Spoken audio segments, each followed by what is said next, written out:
এসছে হাবিব মিডিয়া ও শেখালা টিভি। আমি শেখ হাবিব রয়েছি আপনাদের সঙ্গে।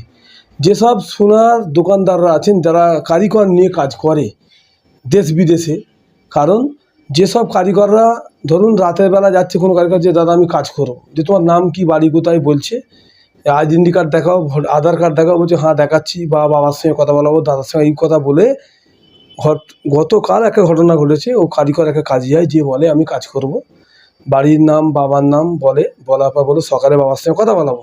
রীতিমতো খাওয়া দাওয়া করে শোয়ার পরে দোকানে শুলে কী করতো, সোনা চুরি করে চলে যেত। বাসায় শুয়েছিল, ফোন নিয়ে চলে গেছে, হয়তো টাকা নিয়ে যেতে পারে না, ফোন নিয়ে চলে যায়। আপনার যেসব কারিগর রাখবেন অবশ্যই সতর্কর সঙ্গে বা সাবধানের সঙ্গে বা পরিচয় বা কারোর রেফারেন্স না নিয়ে কারিগর রাখবেন না। আধার কার্ড ভোটার কার্ড দেখবেন, কেন ভুয়ো আধার কার্ড দিয়ে কিন্তু চুরি করে পালাচ্ছে অনেক ছেলে। ভুয়ো আধার কার্ড, সেই আধার কার্ডের ঠিকানায় পাবেন না, সেরকম ধরনের আধার কার্ড দিয়েও এরকম ধরনের অনেক ঘটনা ঘটেছে। যে ভাইরা কারিগর রাখবেন, দাদা ভাইরা, অবশ্যই আপনারা গ্রামের নাম, পাড়ার নাম, পরিচিত নিয়ে, আপনার দোকানে কারিগর নাই, আপনি পেরেশানি আছেন, কাজ দিতে হবে, যাকে তাকে ঢুকিয়ে নিচ্ছেন। সে কী করছে, দিন কত কাজ করার পর চুরি করে নিয়ে পালাচ্ছে, ধারা তুলে চলে যাচ্ছে। সেখানে কী হচ্ছে, আপনি কিন্তু পেরেশানিতে পড়ছেন, আপনাকে ভর্তুকি দিতে হচ্ছে ধরতে না পারলে। এরকম ধরনের অনেক দোকানদাররা ফেঁসেছে বা ফাঁসছে।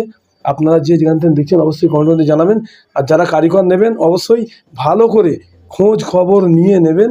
তার কারো রেফারেন্স ছাড়া কেউ কারিগর নেবেন না, কারণ এইভাবে যেসব কারিগররা দেশ বিদেশে গিয়ে কাজে যাচ্ছে, সেখান থেকে সে কিন্তু চুরি করে পালাচ্ছে, সেতে কিন্তু আপনিই ফাঁসছেন।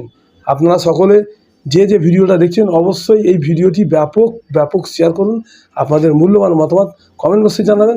কারিগর যারা নেবেন অবশ্যই সতর্ক হয়ে, সাবধান হয়ে বা পরিচয়, রেফারেন্স সব কিছু না জেনে কারিগর নেবেন।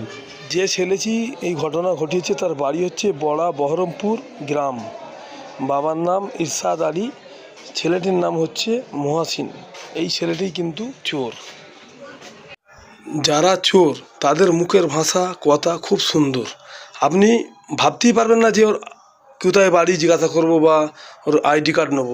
ওনাদের কথা, মুখের হাসি শুনে আপনার মন ভরে যাবে। কিন্তু সেই ছেলেগুলি কিন্তু জানবেন চোর। একবারে সকলে সতর্ক হয়ে কারিগর নেবেন। দেখতে পাচ্ছেন এই ধরনের চোরেরা এসে পেরেশানিতে আপনাদেরকে ফেলে দেবে।